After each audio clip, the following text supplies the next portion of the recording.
Hi friends, இப்போ என்ன வீடியோவில் பார்க்க போகிறோன்னா, ஒரு சப்ஸ்கிரைபர் ஒருத்தர் மாட்டுக்கறி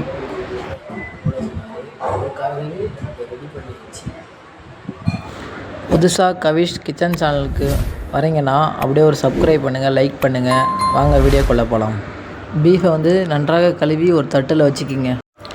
அதுக்கப்புறம் தேவையான அளவு எண்ணெய், ஒரு டீஸ்பூன் கடுகு போட்டு நன்றாக பொரிக்க விட்டு வச்சுக்கோங்க.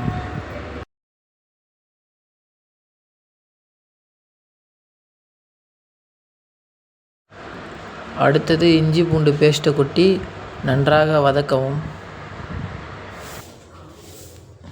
அதுக்கப்புறம் கொஞ்சம் கருவேப்பிலை போட்டு நன்றாக வதக்கவும்.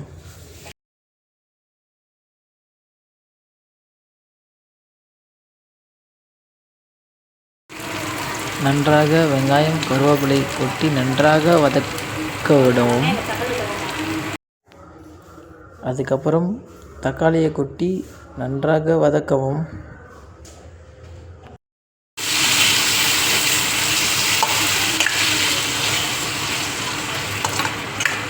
வெங்காயம் தக்காளி வதக்கின உடனே ஒரு டீஸ்பூன் மஞ்சத்தூள், ஒரு டீஸ்பூன் மிளகாய்த்தூள் நன்றாக கொட்டி வதக்கவும். அதுக்கப்புறம் ஒரு டீஸ்பூன் கரம் மசாலா, ஒரு டீஸ்பூன் மட்டன் மசாலா கொட்டி நன்றாக வதக்க விடவும்.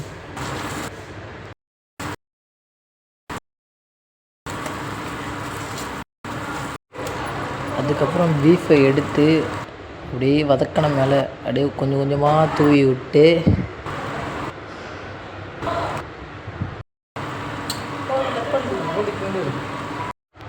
அதுக்கப்புறம் பீஃபு மேலே இது மாதிரி மசாலா, எல்லா மசாலாவும் பீஃப் மேலே படுற மாதிரி நல்லா கிண்டி வச்சுக்கிங்க.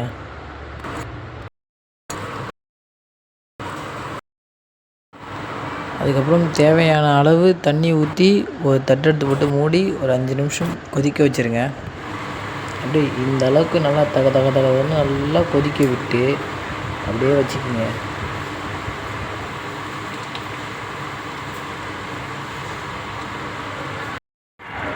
அப்படியே நல்லா கொதிக்க விட்டுட்டு அதுக்கப்புறம் லைட்டாக மேலே அப்படியே கொத்தமல்லி போட்டு தூவி விட்டு அப்படியே இறக்கி சாப்பிட வேண்டியதான். வீடியோ பிடிச்சிருந்தா அப்படியே லைக் பண்ணுங்கள், ஷேர் பண்ணுங்கள், கமெண்ட் பண்ணுங்கள். அடுத்தது என்ன வீடியோ பண்ணணும் கமெண்டில் சொல்லிட்டு போங்க.